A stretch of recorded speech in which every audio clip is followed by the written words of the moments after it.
Education must be practical, from ECD to university. Measuring intelligence by the ability to memorize pieces of information is no more intelligence. You and me know that the current MBAs, which are now, there's no longer struggle. Yes.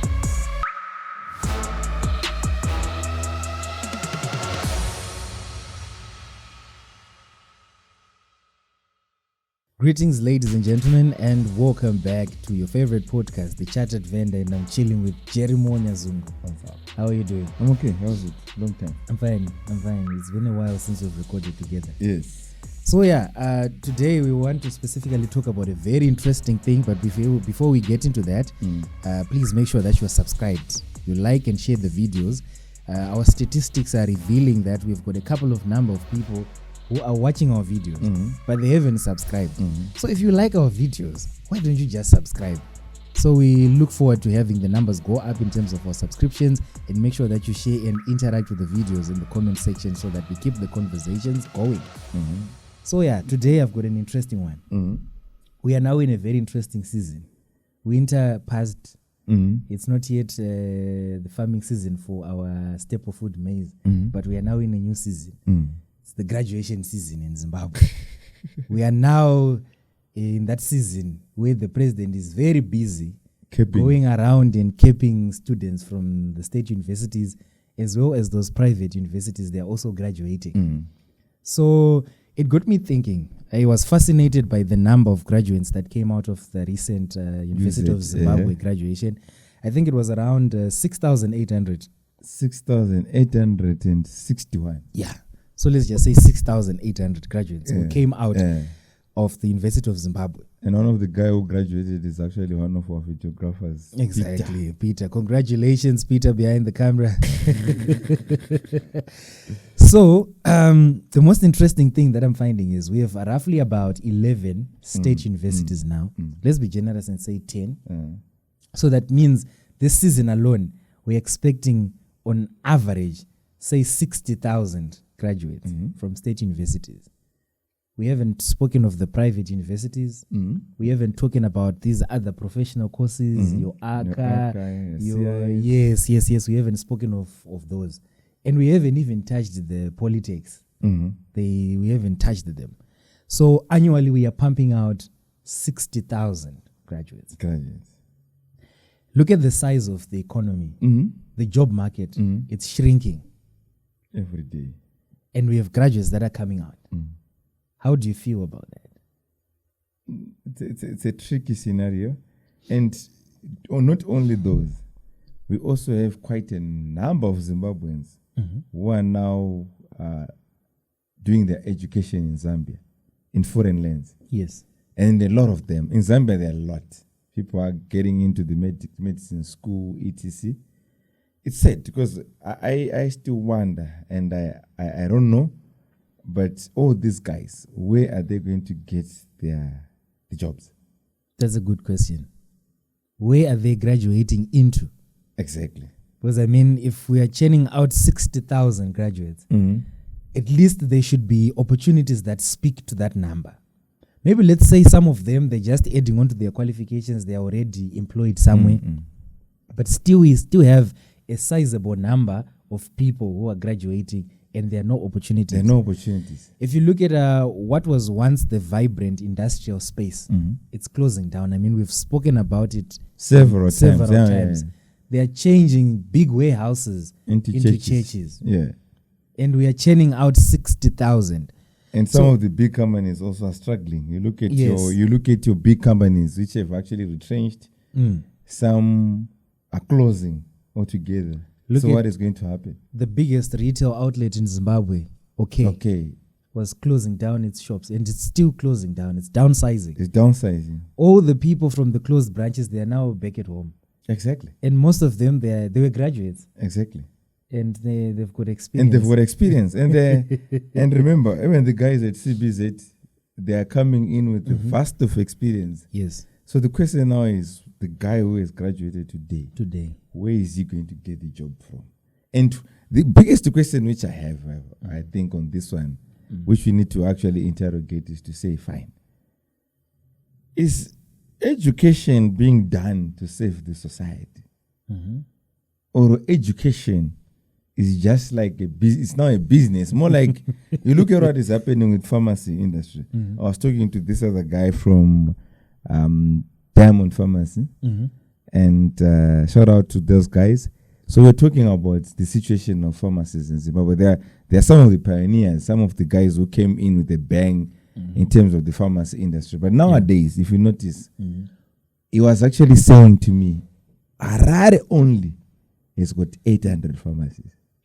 800. And the total pharmacies in Zimbabwe are 1,400. But Harare Wait. Pause. Let's do the quick math here. We said we've got about 1,400 registered pharmacies in Zimbabwe. In Zimbabwe, the whole of Zimbabwe. The whole of Zimbabwe. 800 of those are in Harare. alone. Harare alone. So if you want to see, just get into Chinoi Street. Try to get in early, not when there's now congestion, or even midnight. You get into Chinoi Street up to the end. Every corner has got a pharmacy. But we don't want to talk about pharmacies. Let us leave it like that. Okay. Why we're talking about this is to say, okay, fine. We have a podcast on pharmacies on its own. Okay, cool. But the question now is to say, okay, fine. Yes, people have realized an opportunity in the pharmacy industry. And they are opening a lot of pharmacies. Okay. Let us not start even with the universities. How many private colleges, when you and me, when you're going to school, Steve, where they, even at our home area in Watsomba, just see the number of private colleges. Yes. There are now a lot of them. It was a taboo for me to learn in a private college when I was growing up. You'd hear one, and it was he's in the private. I think I'm sure private school which Ucrest was the only private school which I knew in Nanika. But right now, how many? Oh, there are a dozen. So junior steps, little chakadaru. And it's about little. And so, and the ministry is registering all these institutes. But the major question now is to say, okay, fine. When you grew up, especially some of us, the guys from the 80s, when you grew up, we knew that when you get into the school, you are guaranteed that you are going to have a better life. Yes, very true. And even the teachers in the public schools were teaching wholeheartedly because they were not doing it for money. To them, they were saviors. They're getting it. That's true. But the question now is, right now, is education does it still have that status? Or right now, it's now a business just like pharmacy? Well, to be blunt about it, education has become a business.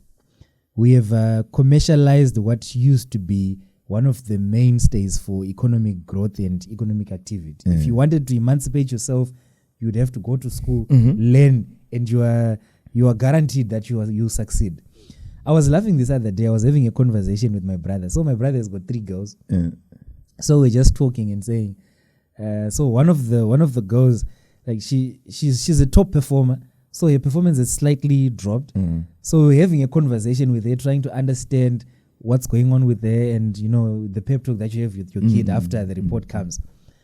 So we're then laughing after that conversation to say, do you remember when we were growing up? Our dad used to tell us that. So we would go by the corner street and see someone who's vending. So he would tell you, if you don't work hard in school, you become a vendor. So you went and studied hard because you didn't want to be a vendor.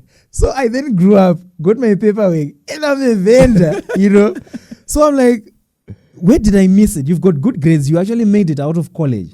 But now the days are gone where if you see someone who's seemingly living a low life, it's because of they are not educated. No.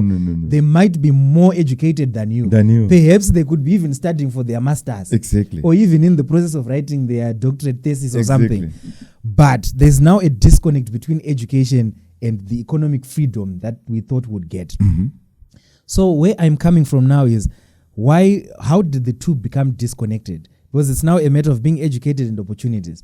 Number one, the market is too saturated with educated people. Such that people are now gathering papers upon papers. There are people that I know who are constantly studying. It's almost like they're addicted. 65 years. someone is still- Accumulating papers. You see someone who's 65, you are 5 years away from government retirement. You still want to go to school. What do you want to do with that qualification? Honestly, what do you want to do with it? Do you want to become a consultant? Like you are retired. Like our president. Exactly. You see now. Yeah. So that's number one. Then number two, schools are not being honest anymore because it's a business. Schools need to come out and be honest with the reality on the ground.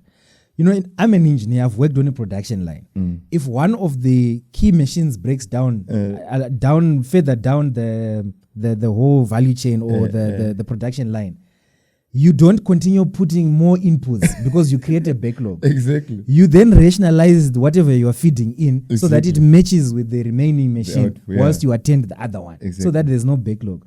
But with our schools, we are constantly churning out. And because it's a business. And we are giving licenses to more colleges. Yes. And even universities. So I think this problem, maybe the problem might be fixed by the government. Why I say so? I come from the broadcasting space. Do you know what the Broadcasting Authority of Zimbabwe does? Exactly. They know people have got money and they want to start radio stations, but they rationalize how many can exist in a certain area.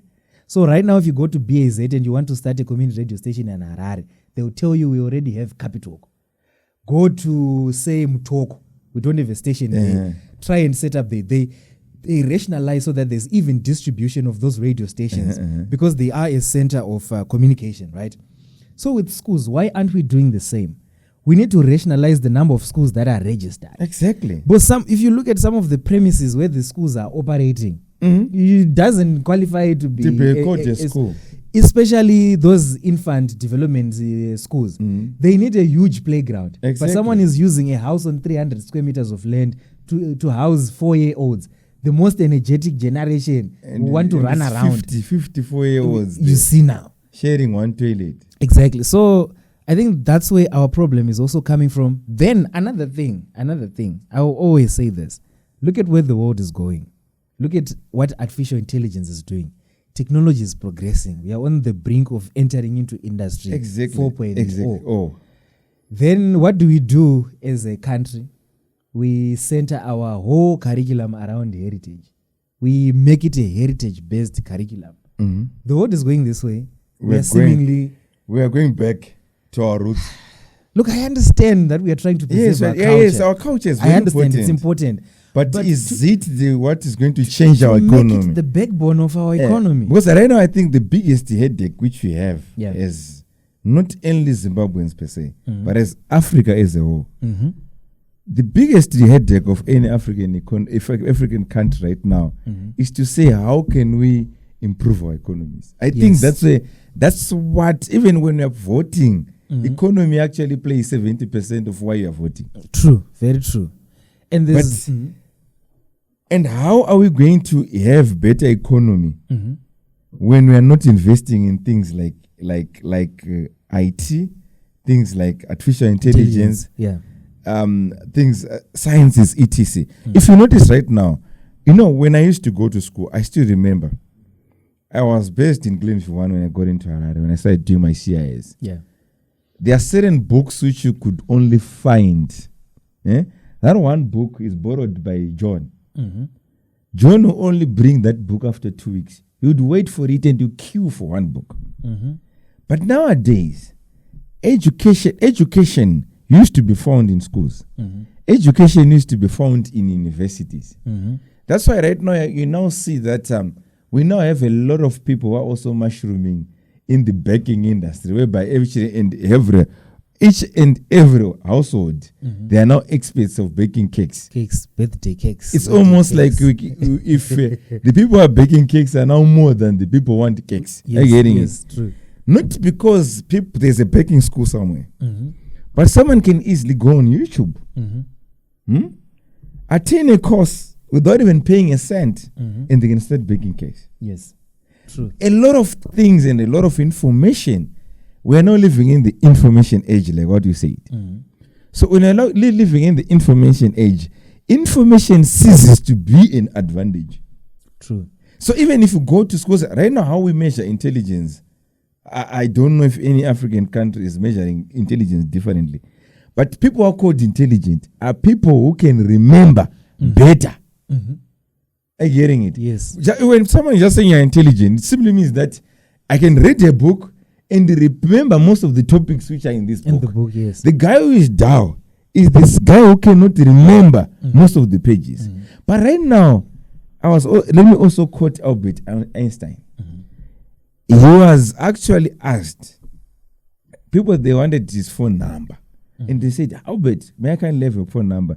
Then he said, I wrote it somewhere. You may look for Then it. they said, wow, but you're a genius. You cannot even remember a phone number. Then he said, why should I clutter my head with somewhere?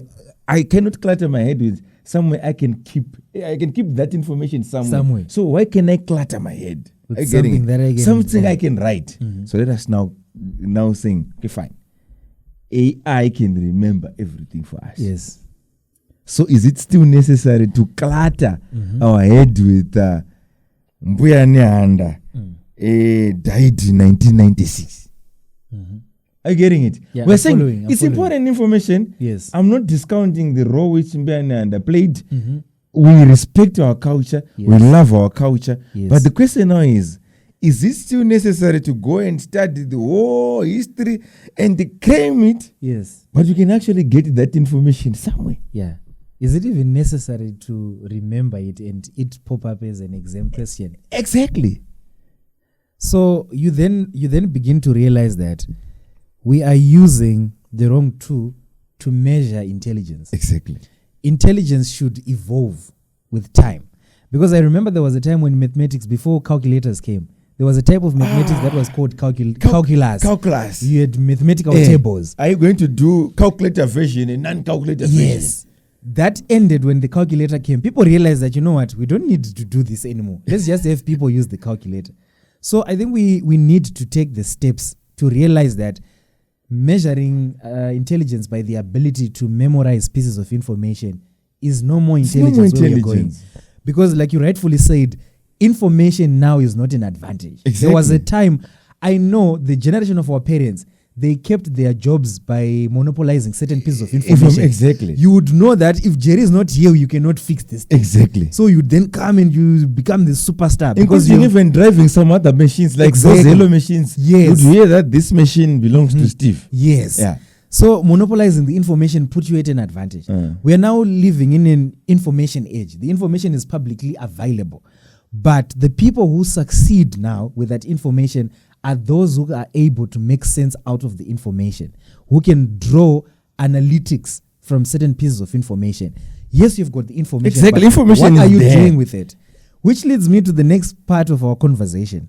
I was following one of our thought farmers who calls himself a thought farmer, Maponga. So he was talking about the state of affairs with our education system. Universities is saying they're failing to produce products out of the different faculties that they are. You look at the department, engineering. They're going to produce chimbudzi. He said chimbudzi. And he was phone with buttons. Exactly. You cannot produce our own Zimbabwean chimbudzi. We can't. Yes. And then there were mixed reactions. So I want to pick out the interesting ones that were saying, no, he's missing the point. So they were referring to him, saying he's missing the point. Institutions of learning are not responsible for the outcome of their learners. You know, it's up to the learner to decide what you want to do with the information that you learn. I was like, no, pause. That's where we have our problem. If you are training me to be an engineer and I can't come up with engineering and you say products, it's my fault, and then you say, and I was paying. Hi. How much is the university per semester? Let's just say. Okay. Hey, Peter, let's ask how much is the university? Okay, good. So 850 per semester. Yeah. So let's say 1,000. Yeah, transport and food, learning material, exactly. whatever, data. So let's say 1,000. So we've got 2 semesters in a year. $2,000. That's 2,000 per year. And I'm paying you. Yes. 4 years, 8,000. 8,000. And you say no, it's your fault that you're not an engineer. No, it doesn't work like that. I believe that those institutions, they're not telling people the truth. They need to tell people the truth. They are running a business. We are in a business. It's a business. They should just be honest, because this converse, as long as They want to hold themselves morally right to say, we're institute, or they even call themselves non-profit organizations. But who doesn't know that these guys are making profits from education?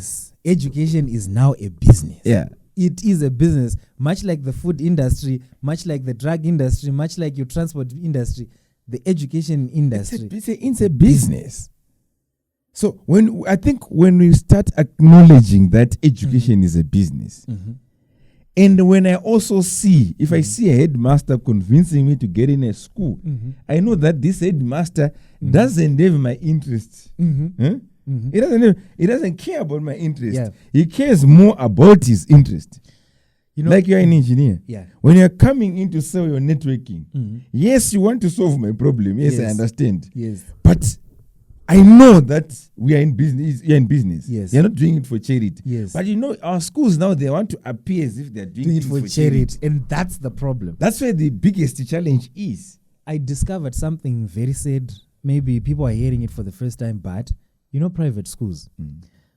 We said education is now a business. Guess what private schools are doing?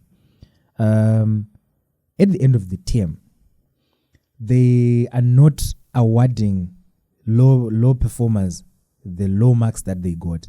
They bump them up and sanitize the comments. They are doing that so that you as a parent, you don't remove your kid. They want to retain a client. So falsifying a student's report has become a norm in some of these private schools because they are now concentrating on customer retention.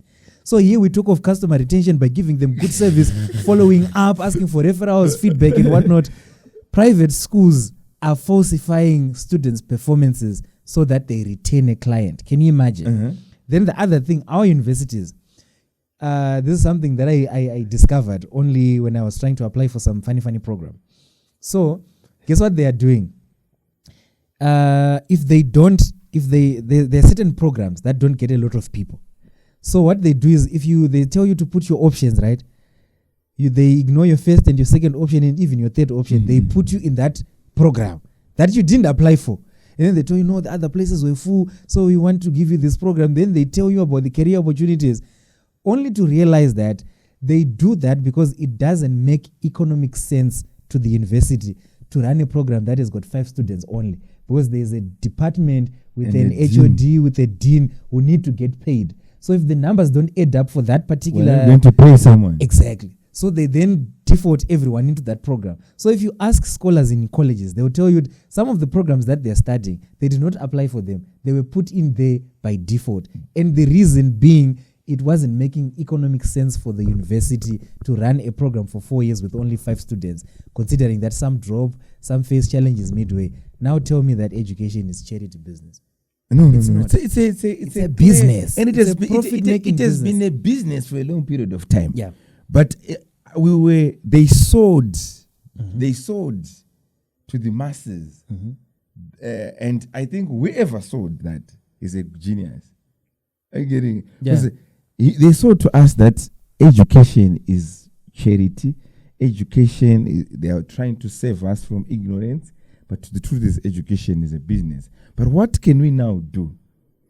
The question is, if our institutes are going to be respected, it's no longer time to pump, like even if you notice, you hardly fail university. You don't. Nobody fails in college. No, you don't. You see, you hardly fail. To the extent that right now in my inbox, there are a lot of people are saying, I'm a professor from University of Dubai. I'm a professor from a University of Hungary. Don't you want now to further your MBA? And don't you want? And when you ask them, what qualifications do you want? Don't even worry. We've seen that you can accept you like that. And these guys are prospecting. Yes, they're prospecting. They're actually going through a pipeline. They're going through a pipeline. So these guys are prospecting. Yeah. So don't tell me that to say when you now have an MBA, then you start saying, no, I worked hard for this MBA. You and me knows that the current MBAs, which are now, there's no longer struggle. Yes. Why?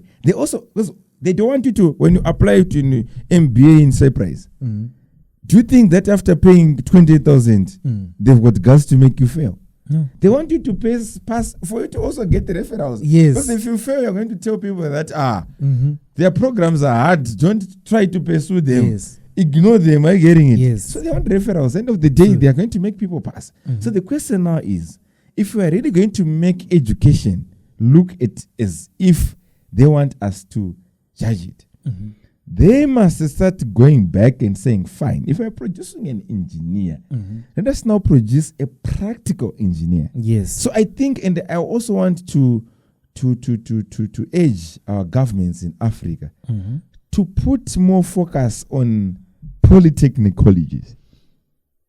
True. And give them, and also even if you're going to advance it, our universities are now supposed to behave like polytechnics. True. If someone is studying agriculture, let them be in the field. You cannot say you're a swimmer and you learned in you say I passed everything about doing a breast backstroke. I now know everything. I now know how to do it, but I haven't done it practically. That's it. Those are the lies which are being changed in universities currently. Are you getting it? Yeah. So if that's why you notice that even in Zimbabwe, medicine is still being respected. Why? Because if you notice kids who are doing medicine, most of them they're at Parenyatwa. Most of them they're practicing. They're practicing. I've actually noticed that at Parenyatwa they have some of the faculty facilities located within Parenyatwa, yeah. Good. So if I have got a kid who is doing agriculture, the other faculty must be in the farm. Yes. Must be. If an engineer, when you're studying engineering, use it. Get not those fake attachments, because when you send kids for attachment, sometimes they're just being asked to stamp. It's an engineer who is now being asked to just sweep. Are you getting it? So let us say as part of what they're going to do in school, let them be attached the delta. Help with the machines, the basics, everything. Yes. That's when you're going to churn out people who are going to call engineers. If they are lawyers, they should get into the courts. Because some of the lawyers right now, I tell you, they will assist you even. Sometimes you hear a lawyer actually arguing a case. Sometimes you can think that I'm even better. I don't have a license to practice, but I'm better than this guy. Some of them, I tell you, they'll actually accompany you to Chigurub by their lawyers. Yes. So the issue is about education must be practical. From ECD to university. If my kid my kids, like for example, I've got a 4-year kid who now knows how to maneuver through a smartphone. But we are sending back that 4-year-old to start doing A, B, C, D. For what? When they now know how to do what? To do. Why can't we keep doing practicals with this kid? Are you getting it? Until probably by grade 7, the kid is supposed to know how to maneuver through the laptop. True. Right now we have 25-year-olds who cannot operate a laptop. Yeah. And you wonder how they made it through college. They passed through they've got 2-1. And they don't know how to use a laptop. Recently I've got a graduate, a graduate, university graduate, who cannot write minutes. That's interesting. To think that every university offers communication skills as a module. You're taught how to write minutes, reports, letters, formal letters, informal letters, all of that. Probably he or she even passed with the 1. Yeah. Got a book prize for their graduation. So, ladies and gentlemen, we've come to the end of our conversation. I mean, there's a lot that we can talk about as far as our education system is concerned across Africa. I mean, look at the different resources that we have as a continent. Do we have university programs that speak to the extraction, processing, beneficiation of those resources? Do we have those systems in place? As long as we don't have those systems in place, we might be far away from awakening the African giant that the Westerners and Europeans call us. So to keep the conversation going, keep the comments coming through, let's interact, let's have a conversation. I think we need to carry on this conversation and maybe talk about a way how we can turn around the situation, and maybe hopefully we can have one of these people from the learning institutions. Or even we can take someone who's the founder of a school. Yes, and then we have or we can also have someone from the ministry. The ministry itself, yeah, and then have a conversation. I would be looking forward to that. If you want that conversation to happen, do comment it in the comment section. But otherwise, from me to you, you're out.